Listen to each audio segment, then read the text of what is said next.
বাংলা পরিষদের পক্ষ থেকে আপনাদেরকে স্বাগতম। তো আমি আজ আপনাদেরকে দেখাবো কিভাবে একটা ফটোকে প্যাটার্ন দিয়ে ফটোর ড্রেসকে বিভিন্ন ড্রেসের বিভিন্ন কালারে রূপান্তর করা হয়। শুরু করা যায় কিন্তু Ctrl+O চেপে। তো এই ছবিটা নিয়ে গেছে, আমরা এই ছবিটা সিলেক্ট করে ওপেন, তারপরে সিলেকশন টুল সিলেক্ট করে ব্রাশ সাইজ 45 40 নিলাম, এন্টার, তাহলে সিলেক্ট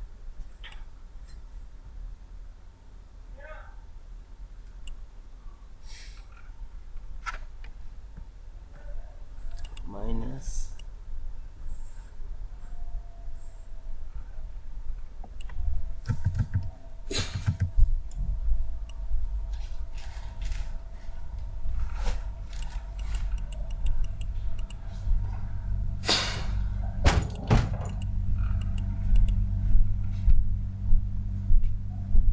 প্লাস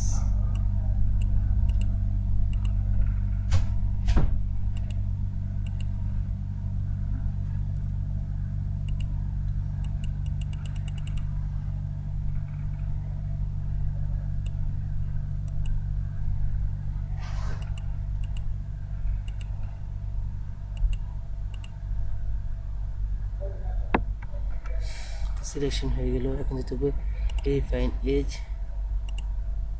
কিছুটা রিডিউস স্মুথ কিছুটা ফেদার, বাস ওকে। এখন যাব আমরা এইখানে, এই যে নিচে create new fill adjustment layer, এখানে যাওয়ার পর দেবো প্যাটার্ন, আমরা প্যাটার্ন দিয়ে কালারটা দেবো। তো দেখেন এক নম্বরে দেবেন, তারপর এইখানে আমরা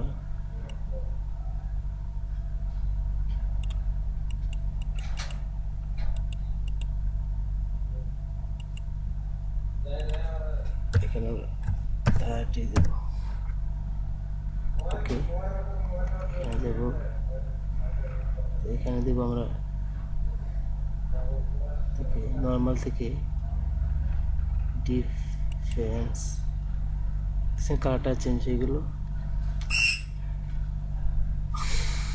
তো এখানে আবার হিস্টোরিতে যাওয়ার পরে আবার ডিফাইনে যে সিলেক্ট করে আবার সেম ওইখানে দেওয়ার পরে প্যাটার্ন, এখান থেকে আমরা এখন 2 নম্বরটা সিলেক্ট করবো, এটা থেকে কালার ডিসে যতক্ষণ লাগবে 50 রেখে, বাস আবার নর্মাল, এবার দেখে দিব আমরা পিন রাইট।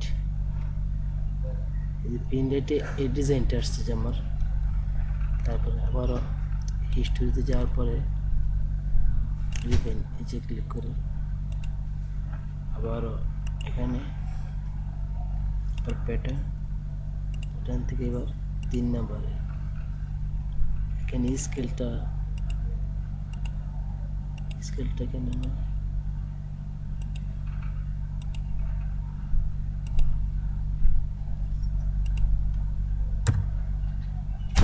আসে দিলাম, তারপর আবার নর্মাল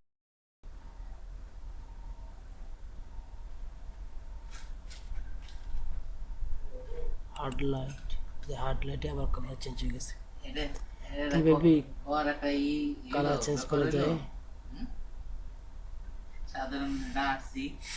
তারপরে ফাইল থেকে সেভ Ctrl+S দিয়ে সেভ করে দিচ্ছে, যে নামটা দেবেন সেই নামটা দিয়ে, আর এখানে জিপিজি বা সেভ। আমি সেভ করলাম না, তো আজ এই পর্যন্তই। তো আজ এই পর্যন্তই। আমার ভিডিওটা দেখে যে আপনারা কিছুটা বুঝতে পারেন, ভালো লাগে থাকে, তাহলে লাইক কমেন্ট শেয়ার অবশ্যই করবেন। আজ এই পর্যন্তই, বিদায়।